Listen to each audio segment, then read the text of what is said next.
she does do very controversial type of content. We remember her going viral, I think 2022, and now this time she was asking about sexual experiences in Kenya. She has been known to really champion for people who are advocating for transactional intercourse type of thing, okay? I don't want to be sued now. I don't want to be sued. Now, she took to her Instagram and asked the question, something about, you know, the level of intimacy, especially in Nairobi. You know, Nairobi is one big bedroom. And she was asking about this intimacy questions, and the answers and the responses were overwhelming. So much so, we felt like the country had stopped. We felt like everyone had run to clinics to get tested, because the responses that were coming through about people who are HIV positive and are knowingly spreading the virus, especially to people who are married, it was just a lot. It was so overwhelming, and you could tell the tension, because a few people would come on the internet and say, all those responses are fake. She's just creating this for buzz. She's just doing this and this and this and this. But she actually went a step further and proved that she did not curate any of these answers. They are actually true, and these are just samples that she took. She says there are even worse responses that came in, just to give an indication about how we need to revolutionize intimacy and, what do we call it, the morality of our nation. Wow, this praying nation. Our president is always praying. Our first lady is getting preachers and evangelists from outside the country to come and pray for the nation, and here we are doing twa. The fact that we need a billboard to remind us to use condoms should just be a reflection of what's going on qua ground. Anyway, fast forward, she says, even the ones that she sampled and shook the nation and went viral were not the worst ones. Yeah. The worst ones. She says she still has thousands of responses that she could not even post. But yes, she brought awareness to the topic. Yes, if somebody was feeling some type of way, alienda akapimwa akajua anastand wapi. You know, if somebody was seeing multiple partners, alienda akapimwa akajua, where do I stand? What is happening? But now she says all of this has been very overwhelming, especially emotionally for her. And it's a thing I actually came to know about, I think, late last year, which is emotional dumping. It's very easy for you, if I was going through something, it's very easy for me, because I want to feel better, to come and vent to Kathomi and tell her all the things that are troubling me, my deepest, darkest secrets. And after that, I will feel better. At least somebody knows. Half a problem talked about is half solved. Yeah. So I feel some type of relief. Is half solved. But I'm not thinking about all the things that I've actually dumped on her. So she says consuming this content over weeks has really taken a toll on her mentally, and she doesn't feel okay anymore. She's looking to get into therapy because it has been difficult. And I kind of understand. And I even stopped doing that thing, because I used to do the confessional, you know, tell me about your week, tell me about your day, tell me about this and this experience. And I realized I would consume all of these answers and I would feel so bad, and I'd be in such a negative space. So for influencers or people with a huge platform on social media, we do understand. And we do advise you to be very cautious when you ask people to feel free and tell you anything. You know, Ati, this is a safe zone. Tell me about this traumatic experience. Hey, who are you going to unload all of this on? Everyone has unloaded on you. What about you? So I do understand what she's going through, and I hope she gets better. I think the story for me that actually made me very, I don't know, it really troubled me, was one of the stories that she'd actually shared. And I think it's PG, I can share it here. Mm-hmm. Where she said that there was this lady, actually it was the lady who sent a message saying she's been, she knows she's been HIV positive. She got infected a while ago, but she has chosen not to take any medication. Continues to say that she's a very good looking woman, you know, basically the typical woman that people look for in a club. Mm-hmm. Big behind, nice body, slim waist, no pimple, no nothing, as in fine girl, no pimple type girls. Mm-hmm. And so she goes to the club, and when she actually goes to the club and people hit on her, she'll be like, yeah. And if people, you know, and if you want to go further and actually have sexual relations with her, she will advise you to wear a condom, but like she wouldn't force issues. Like, I'll advise you to wear a condom, But if you don't want to wear a condom, you're asking for it. Basically, you're asking to be infected, right? And so that's what happened. She went to the club, met this two guys. And they were like, yeah. They wanted to go home with her. And she's like, okay, let's get this threesome in. Went, did the thing.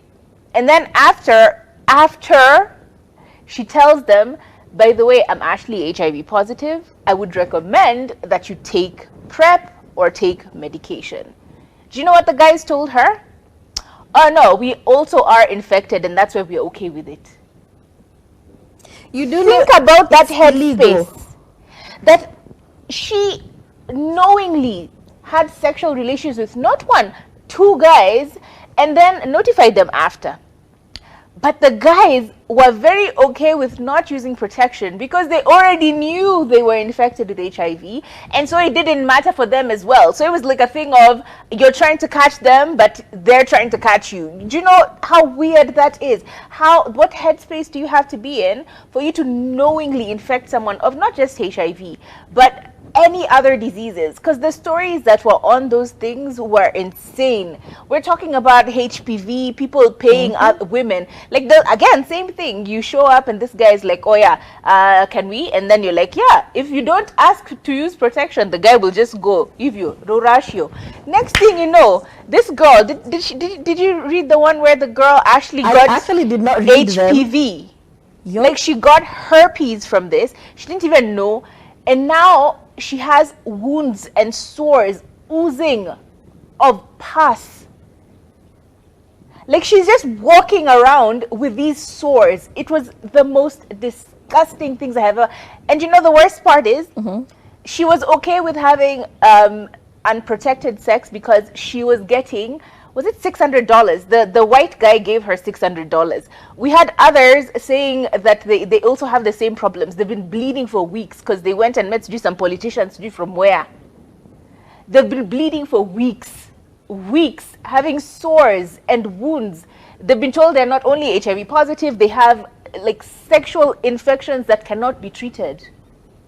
For 100,000 and an iPhone. Like, are you really trying to tell me that that's the level we've gotten to? Like, you will just do whatever just for an iPhone? That made no sense to me. But at the same time, I understand we've made it such a normal thing for us to express ourselves sexually, for us to, have fun. You're young, you'll enjoy yourself. But we do not think of the consequences. HIV is treatable, it's manageable if you have medication. What about all the other diseases? Now, those stories were very disturbing. They were very, very disturbing. And I went through so many of them. I am still disturbed. What is the advice? It is okay to be young. It is okay to have a good time. Don't think this is a local issue. We had people from Eldoret speaking about the same stories. People from Mombasa speaking about the same stories. We all know the people from Kisumu usually have been speaking about these stories. So it's not like a Nairobi thing. It's just a thing all around. Protect yourself. If and when you can, please just maintain one sexual partner and get tested frequently. Like, these things are things we speak about, but then we ignore. It's not just AIDS that will catch you, babes. It could be so many other diseases. Like, please protect yourself and protect the ones around you, because these stories of someone ambushing HIV on you are not funny.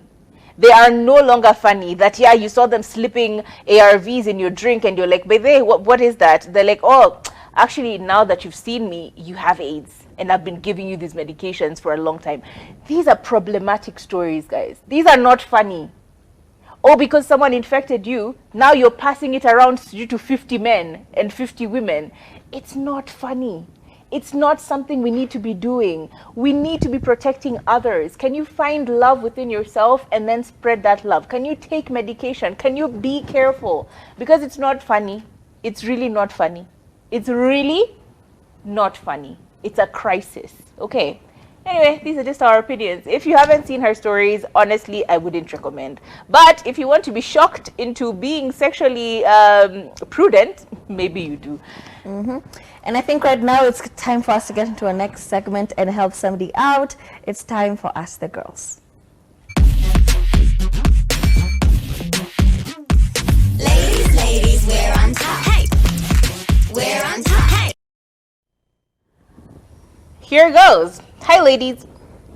I'm really missing my ex so bad, but sorry, I moved on with this guy 2 months down. I moved on with this guy, and it's not been 2 months down the line. Ashani bo. Na my ex bado hana mtu. Will it be bad for me to dump him nirudi to my ex because we do not we did not separate ya kitu kubwa? It's just that it was a long distance relationship and now he is back. Aki advice. Honestly, I feel like yeah, you have the answers. But I'm looking at it from two perspectives. You're saying you want to break up with this guy so you can go back to your ex. Amazing. You're saying that the reason why you guys broke up initially was not like a huge issue. It was just like they were long distance and you couldn't handle it. Awesome. And now they're in town. You can get back together. Great. But what are the plans down the line if they move out again? So that means you break up with him, get with another guy who's basically like, what do you call them? A placeholder up until your guy is back. Like there needs to be a more long-term plan and a long-term conversation about how this relationship is going to work out, because challenges come in relationships. This is just one of them. If you know you can't deal with long distance, have a conversation about what happens if we can't actually be together anymore because you get another job somewhere or you move to another city or whatever and you're far. So what happens then? Do we break up again? Put a pin on it until then? And is it fair for you to be putting all of these other people as placeholders for the love of your life? It doesn't feel fair for the other people. But yeah, if you do not like your boyfriend, you really should be leaving them because you don't like them. It shouldn't be like you're letting go of this one because you have this one. It's lucky, but ideally it shouldn't be the case. Just let go of this guy. Even if your ex doesn't work out, find another partner. You don't like this one, let him go. As Tria said here on the show many times, be with people because you like them. True. Be with people because they like you. All this other middle stuff is nonsense. I feel like most importantly, maybe this should be a time for you to just focus on yourself. I think so. Focus on yourself, because when you have this void in you and you try to fill it with all of these different things, you're going to get bored so quickly. You know, you're feeling some type of way about yourself, so you date this person for a hot minute, then you get bored, then you date another person for a hot minute, then you go back to your ex because you don't want to increase your body count. You know, we're in Nairobi. Have you not listened to Kemunto's stories? Have you not had enough of a wake-up call to see how people are reckless about their sexual lives for you to be hopping from one relationship to another? So please, my advice to you, date yourself, okay? Figure out what makes you happy. How can you be happy on your own? How can you feel loved on your own? Because girl, this ain't it. This ain't it. You just can't be like hopping from one person to the other. Can we just make it a general rule of thumb? Before you actually have sexual relations with someone, please get tested. True. Like, actually go to a clinic and get tested. I feel like at this point, we just need to do that. Because I've seen a message on the number 0770729366, and it's actually very interesting. They say, hello girls, looking beautiful as always. What is your view on this trending Sanpaku eyes? I have been offline for a while, so I saw it today, but always tuned in. I have never missed even a single show since I am a stay-at-home mom. Now, Penda, we love you too. Now listen, you guys are taking Sanpaku eye thing too far. It's just fear mongering, to be Sanpaku honest. eyes pretty much is trauma eyes. Like somebody has been normal, you know, you can see the face is very happy, and then something tragic or traumatic happens to them, and it's like they have like sunken eyes, like PTSD, like war. Soldiers coming from war, they have these really sad eyes and these really traumatic eyes. I saw this little boy who had gotten lost in the woods and survived for a whole week. Yes, he survived, but you could see the terror in his eyes. It's, I don't know, but it doesn't mean that it's sijui because there's a gap between sijui your, you know, like your eyelid is floating, it's not covered.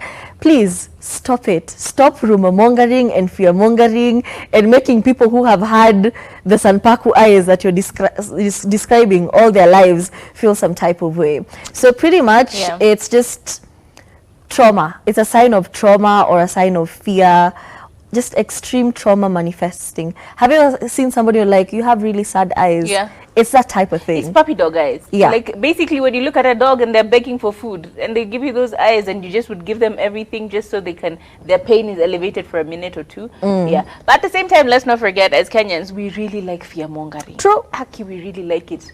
Pahali ikianza kuwaka hivi moto, sisi wote. Same story with, no offense, but even Kemunto stories, there's a lot of fear-mongering. Maybe some of the stories were true, maybe some were not. But the piling on of these stories and the sharing of them to make it look like it's bad. And then isolating, it's the same thing when there was the lady whose her partner died the other day, and they said she has a red, what was it? Red thighs. Red thighs. You're like, it's just fear-mongering. You all just need to stop being fear-mongers.